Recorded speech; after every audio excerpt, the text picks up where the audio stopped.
Bem-vindos, meus brilhantes! Vamos continuar o nosso estudo. Eu espero que esteja sendo bom para você. Comenta aí o que você está achando.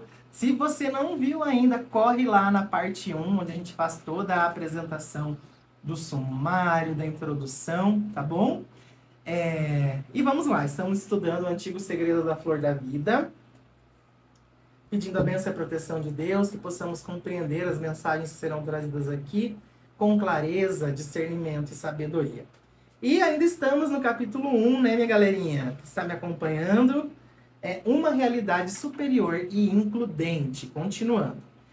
Não esquece de deixar seu like, se inscrever, ativar o sininho da notificação para você ajudar esse canal a crescer e ficar por dentro das novidades. Vamos lá. Outro componente que vamos focalizar tem muitos nomes, mas em termos atuais costuma ser mencionado como o eu superior. Na realidade do eu superior, nós literalmente existimos em outros mundos além deste. A mesa arcturiana fala muito disso, né? Das multidimensões e que o nosso ser vive vidas, inclusive, paralelas a essa que estamos vivendo agora.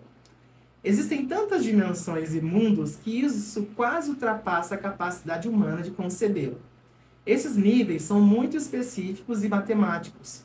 E o espaço e os comprimentos de onda dentro e entre esses níveis são idênticos às relações entre as oitavas musicais e outros aspectos da vida. Mas, no momento, a sua consciência tridimensional provavelmente foi separada do seu aspecto superior. Portanto, vocês só estão conscientes do que se passa aqui na Terra. Isso não é o que acontece normalmente entre os seres que existem em um estado natural não caído. O normal é que os seres inicialmente se tornem conscientes de vários níveis de uma vez, como nos acordes musicais, até que finalmente, à medida que evoluem, tomem consciência de tudo o que acontece em toda parte de uma só vez. O exemplo apresentado a seguir é incomum, mas demonstra o que estamos comentando. No momento, estou em comunicação com uma pessoa que está consciente de muitos níveis de uma vez só. Os cientistas que a estudam estão perplexos. Eles não conseguem compreender como essa pessoa faz o que faz. Ela pode estar sentada em um cômodo e ainda assim afirmar que está vendo tudo do espaço. A NASA diz tudo pra gente doida. Nós não somos doidos, nós somos despertos, né, querida? Me respeite. A NASA a investigou pedindo a ela que visse um determinado satélite e transmitisse informações específicas que só podem ser conhecidas por alguém que realmente estivesse lá. Ela lhes forneceu a leitura dos instrumentos, o que estou certo parecia impossível, segundo os cientistas. Ela disse que estava voando ao lado do satélite e simplesmente leu os números. O nome dela é Mary Ann Seinfeld. Ela é oficialmente cega, para deixar o negócio babado mais chocante. Embora seja capaz de caminhar por um aposento sem que ninguém acredite que não consegue ver. Como ela consegue fazer isso? Pouco tempo atrás, ela me telefonou. E enquanto conversávamos, perguntou-me se gostaria de ver através dos olhos dela. Nossa, que legal! É claro que eu disse sim. Em alguns instantes, o meu campo de visão se abriu e eu estava olhando para ou através do que parecia com uma intensa tela de televisão, que tomou conta do meu campo de visão. O que eu vi foi impressionante. Parecia que eu me deslocava rapidamente através do espaço sem um corpo. Podia ver estrelas e naquele momento Mary Ann e eu, vendo através dos olhos dela, passamos ao lado de um cordão de cometas. Ela ia muito próxima de um deles. Essa foi uma das mais reais experiências fora do corpo que jamais vivenciei. No perímetro daquela tela de TV, viam-se cerca de 12 ou 14 telas menores de TV, cada uma mostrando imagens extremamente rápidas. Uma delas, no canto superior direito, exibia imagens que se moviam com extrema rapidez, como triângulos, lâmpadas, círculos, linhas onduladas, árvores, quadrados, etc. Foi por essa tela que ela soube que se encontrava no espaço imediato, onde o seu corpo estava localizado. Ela podia ver através dessas imagens aparentemente desconexas. Havia outra tela no canto inferior esquerdo em que ela se comunicava com outras formas de vida extraterrestres que se encontravam dentro do nosso sistema solar. Eis aí uma pessoa que se encontra em um corpo tridimensional na Terra mas guarda toda a memória e a experiência de viver em outras dimensões. Esse modo de interromper a realidade é incomum. As pessoas normalmente não veem telas internas de TV, mas na verdade existimos em muitos outros mundos, apesar de a maioria de nós não ter consciência disso. A experiência da mediunidade, pelo menos a que eu tenho, né, cada um vai experienciar isso de uma forma, é um pouco parecida com isso. Né? Então, às vezes eu estou fazendo lá uma leitura de tarô, alguma coisa, ou estou num trabalho espiritual, e eu começo a ver outras dimensões. Né? Mas eu acho que isso não chega a ser a experiência dessa moça, a espiritualidade está me falando, diz que é um outro movimento esse aqui.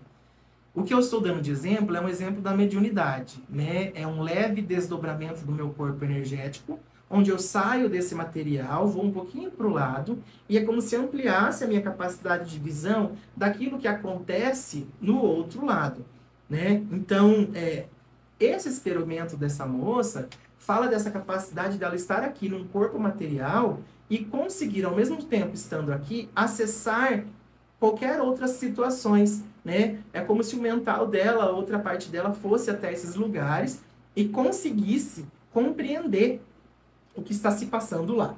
Lembra sempre, gente, que nosso corpo físico, o corpo é físico, mas o espírito não. Né? Nós temos o nosso espírito dentro das diversas partes que o compõem, né?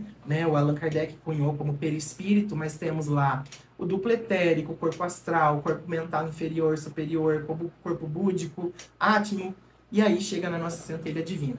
E esses nossos corpos, eles são frequências, energias, né? Então, teoricamente, a gente conseguiria, se nós tivéssemos com essa nossa pituitária e todo esse processo mais desenvolvido, acessar essas outras dimensões de uma forma mais fácil. Mas isso é treino, é estudo, é prática, é comprometimento. Tem pessoas que conseguem desenvolver essa habilidade, é o que a espiritualidade está me falando aqui, tá? No momento, vocês provavelmente existem em 5 ou mais níveis, embora haja um intervalo entre essa dimensão e as outras. Quando se conectam com o seu ser superior, vocês eliminam esse intervalo e, em seguida, começam a tomar consciência dos níveis superiores e os níveis superiores começam a prestar mais atenção em vocês e a comunicação começa. Essa conexão com o eu superior é provavelmente a coisa mais importante que poderia acontecer na sua vida. Mais importante do que compreender todas as informações que estou apresentando. Conectar-se com o eu superior é mais importante do que aprender a ativar a Merkaba. Porque, se vocês se conectarem com o seu eu, receberão informações absolutamente claras sobre como proceder passo a passo através de todas as realidades e de como conduzir-se de volta ao lar em plena consciência de Deus. Quando vocês se conectam com o seu ser superior, o resto acontece automaticamente. Vocês ainda precisarão viver a sua vida, mas tudo o que fizerem os imbuirá de um grande poder e sabedoria nas suas ações, pensamentos e emoções. Exatamente como conectar-se com o seu eu superior é o que muitas pessoas, inclusive eu mesmo, vêm tentando compreender. Muitas pessoas que de algum modo fizeram essa conexão geralmente não sabem como isso aconteceu. Nesse curso eu vou tentar explicar exatamente como conectar-se com o seu eu superior. Farei o melhor que puder. Gente, eu quero! Que legal! Realidades dos hemisférios cerebrais, esquerdo e direito. Existe mais um componente nesse quadro.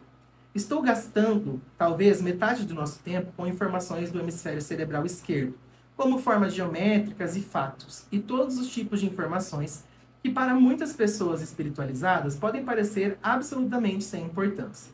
Estou fazendo isso porque quando caímos, nos dividimos em 2, na verdade 3, mas originalmente em 2 principais componentes, a que chamaremos de masculino e feminino. Lembra dessa dualidade, de que tudo tem essas duas polaridades, né? E a gente começa a entender o tarô, por exemplo, né? Que lindo. É aí que vive o nosso aspecto psíquico e emocional. Esse componente sabe que existe apenas um Deus, que a unidade é tudo o que existe, embora não possa explicá-lo de verdade. Assim mesmo sabe a verdade. Portanto, não há muitos problemas para o componente feminino. O problema é com o lado esquerdo do cérebro, o componente masculino. Ai, meu pai. Devido ao modo Como o cérebro masculino é orientado, uma imagem espelhada do feminino, ele tem o seu componente lógico em evidência, mais dominante, ao passo que o feminino tem o seu componente lógico voltado para trás, menos dominante. O hemisfério cerebral esquerdo não vivencia a unidade quando considera a realidade. Tudo que ele vê é divisão e separação. Por essa razão, o nosso aspecto masculino está em dificuldades aqui na Terra. Até mesmo os nossos mais importantes livros sagrados, como o Alcorão, a Bíblia hebraica e a Bíblia cristã, dividiram tudo em lados opostos. O hemisfério cerebral esquerdo vivencia a existência de Deus. Mas então também existe o diabo, talvez não tão forte quanto Deus, mas é uma influência enorme. Assim, até mesmo Deus é visto em termos de dualidade, como um polo de forças opostos de escuridão e luz. Isso não se aplica a todas as seitas dessas religiões. Algumas delas consideram que existe apenas um único Deus. Até que o hemisfério cerebral esquerdo seja capaz de ver a unidade presente em tudo, de saber que só existe verdadeiramente um espírito, uma força, uma consciência que perpassa absolutamente tudo que existe, até que ele conheça essa unidade, além de qualquer dúvida, a mente vai permanecer separada de si mesma, da sua integridade e da plenitude do seu potencial. Até mesmo se houvesse a mais ligeira dúvida quanto à unidade, o aspecto do hemisfério cerebral esquerdo nos deteria, e não poderíamos mais caminhar sobre a água. Lembre-se, até mesmo Tomé caminhou sobre a água por um breve momento, quando Jesus lhe pediu, mas uma minúscula célula do seu dedão disse, espere um minuto, não sou capaz disso. E Tomé afundou na água fria da realidade polarizada. Mais uma vez, muito forte para mim, a nossa mente cria a nossa realidade. Se eu acredito que eu dou conta, que eu sou capaz, que eu sou merecedor, as coisas se manifestam nessa vibração. Se eu tenho pensamentos contrários a isso, não consigo manifestar essa realidade. Isso vale para tudo.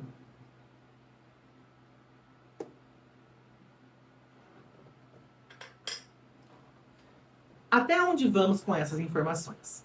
Estou dedicando uma boa parte do nosso tempo para mostrar-lhe, além de qualquer dúvida, que existe apenas uma imagem de tudo.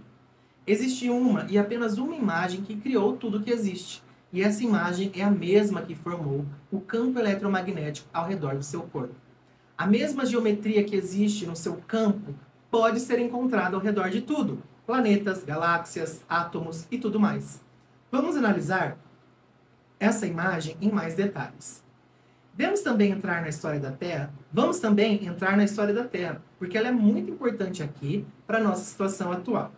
Realmente não podemos entender como chegamos até aqui, se não nos conhecermos o processo que nos fez chegar até esse ponto. Portanto, vamos passar uma extensão considerável de tempo falando sobre o que aconteceu muito tempo atrás. Então, pouco a pouco, vamos seguir em frente, até chegarmos ao que está acontecendo hoje. Está tudo ligado. A mesma coisa no passado aconteceu com todos nós e ainda está acontecendo. Na verdade, nunca parou de acontecer. Aqueles entre vocês que são predominantemente levados pelo hemisfério cerebral direito sentem-se inclinados a ignorar o material relativo ao hemisfério cerebral esquerdo. Ainda assim, é da maior importância que vocês se preocupem com ele. É pelo equilíbrio que recuperamos a saúde espiritual. Né? Os dois hemisférios trabalhando a seu favor. O hemisfério esquerdo, relacionado ao masculino, à racionalidade, e o direito, relacionado à intuição, ao feminino. Quando o hemisfério cerebral esquerdo vê a unidade absoluta, ele começa a relaxar. E o corso caloso, a fibra faixosa que une os dois hemisférios, abre-se de uma nova maneira, permitindo uma integração entre os dois lados. Essa ligação entre o hemisfério cerebral esquerdo e o direito se alarga. Inicia-se um fluxo. As informações passam de um lado para o outro. E os lados opostos do cérebro começam a se integrar e sincronizar-se entre si. Se vocês fizerem um exame de biofeedback, realmente poderão ver isso acontecer. Essa ação liga a glândula pineal de uma maneira diferente e possibilita que a sua meditação ative o corpo de luz do Merkaba. Então, todo o processo de regeneração e recuperação dos seus níveis de consciência superiores, anteriores, poderão prosseguir. É um processo de crescimento. Se vocês estiverem estudando alguma outra prática espiritual, não precisa interrompê-la para começar a trabalhar com o Merkaba, a menos, é claro, que o seu professor não queira uma mistura de tradições.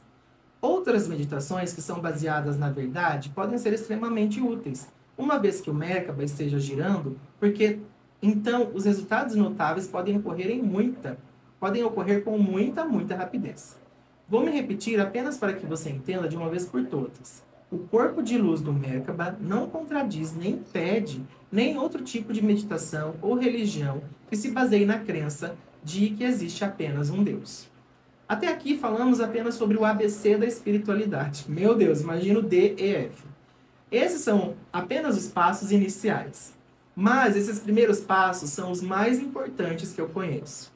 O seu hemisfério cerebral esquerdo pode adorar todas essas informações e armazená-las em compartimentos primorosamente rotulados. E isso é ótimo. Ou vocês podem simplesmente relaxar e ler esse livro como um romance de aventuras. Um exercício mental, uma fantasia. Nada importa como ler. Não importa como ler. O fato de estar lendo este livro é o que importa. E vocês receberão todas as informações que esperam receber. No espírito da unidade, então vamos embarcar nessa jornada de exploração juntos. Desafiando padrões de crenças dos nossos pais.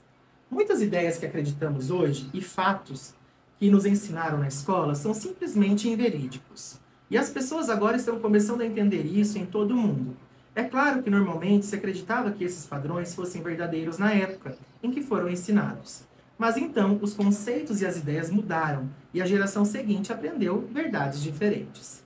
Por exemplo, o conceito do átomo mudou radicalmente tantas vezes nos últimos 90 anos que nessa altura ninguém se prende a nenhum conceito.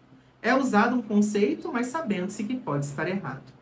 Uma vez se pensou que o átomo fosse como uma melancia e os elétrons como as sementes dentro da melancia. Na verdade, sabemos muito pouco sobre a realidade que existe ao nosso redor. A física quântica tem mostrado que a pessoa que realiza o experimento influencia o resultado. Em outras palavras, a consciência pode mudar o resultado de um experimento, dependendo dos seus padrões de crença. Por isso que a gente tem que cuidar das nossas crenças, né? Existem outros aspectos a nosso respeito que consideramos verdadeiros, mas que não são verdadeiros de maneira nenhuma. Uma ideia que tem sido aceita há muito tempo é que somos o único planeta existente que contém formas de vida. No fundo do coração, sabemos que isso não é verdade. Mas este planeta não admite essa verdade na época moderna. Apesar das fortes evidências de avistamento de OVNIs procedentes de todo o mundo, continuamente por mais de 50 anos. Qualquer outro assunto além de OVNIs teria sido admitido e aceito pelo mundo, não fosse esse assunto tão ameaçador. Portanto, vamos considerar as evidências que sugerem que há uma consciência superior no universo, não só estrelas, mas também aqui na Terra. Como uma nota marginal, sugiro que assistam a 2 vídeos transmitidos pelo canal a cabo NBC Television, com o programa especial apresentado por Charlie Heston, The Mysterious Origins of Man and the Mystery of the Sphinx. Ambos são distribuídos pela ABC Video, nos Estados Unidos.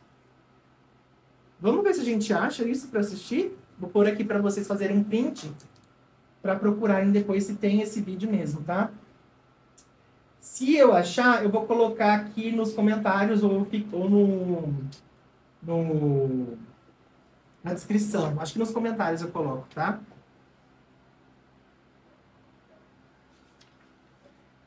Bom, muita informação, vamos com calma, tá? Esse é o nosso terceiro vídeo. Ainda estamos no capítulo 1, logo a gente volta para dar continuidade, tá bom? Um beijo, um cheiro, deixa seu like, comenta o que você está achando desse livro e brilha!